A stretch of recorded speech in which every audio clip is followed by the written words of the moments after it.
Hey everybody, it's Stefan here on Gender Queer Chat. Know it's been a little bit, but I'm finally moved in to my apartment in Arizona, and we have internet, so here you go.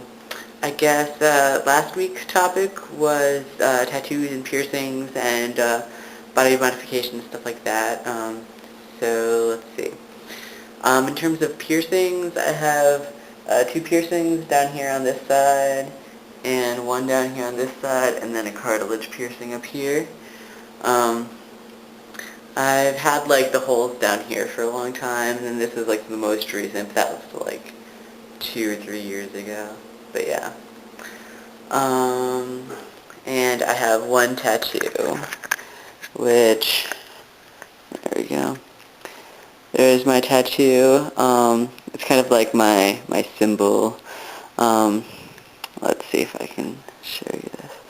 Okay, so if you look closely, you can see that it's, let's see, here we go. My initials, S and P.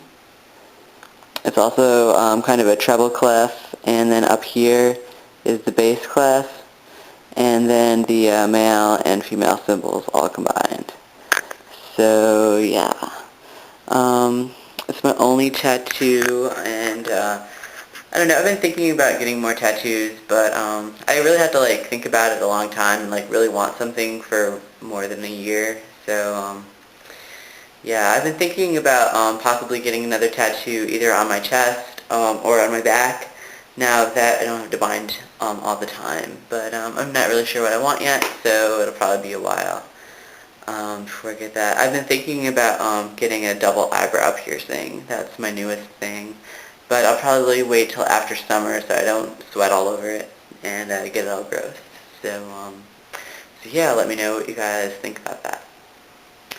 Alright, and the other topic is drag.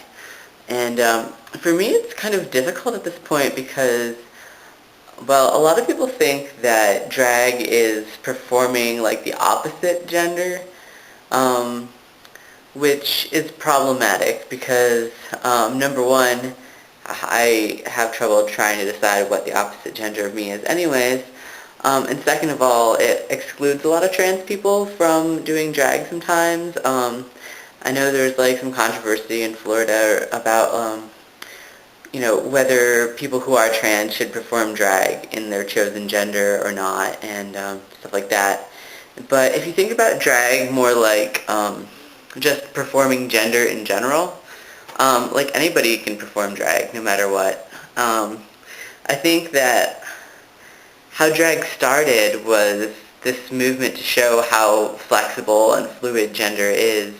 And now it's just kind of like, oh, I can put on some fake facial hair and dance around. And there's not really like a purpose or a point behind it other than just trying to dress up, which is totally fine, but it's just different than its original context.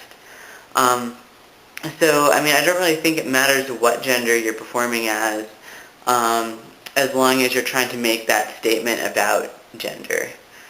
And trying to make it fun and entertaining, but also I really like drag that has a point behind it too.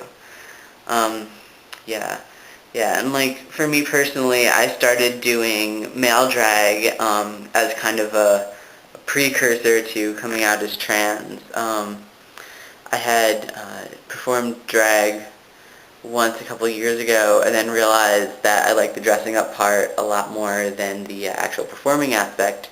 So then I started exploring my trans identity, and right now I'm kind of, I don't know, it's kind of weird because I have a little bit of facial hair on my own and stuff like that, but not a whole lot. So, I mean, I still feel that I could perform male drag if I want to. Um, but I've always felt that I was performing female drag whenever I had to wear dresses and stuff like that growing up. So it's kind of like no matter, what I dress up as, I'm still performing drag, which I guess is the whole point, is that gender is a performance, and every day everyone is performing drag because anything that's not just, I mean, even like just, if you walk outside naked, you would still be performing gender in some way based on like how you have your hair, or whatever. So yeah, very, very interesting and complicated and stuff like that. Yeah, so I have internet, and I will be trying to do my videos on time now. And I will just leave you with a short clip about that I did a little while ago with me like putting on some facial hair, some fake facial hair, and stuff like that, for people that are like interested in the step-by-step process. So, alright, I will talk to you guys later. Alright, bye.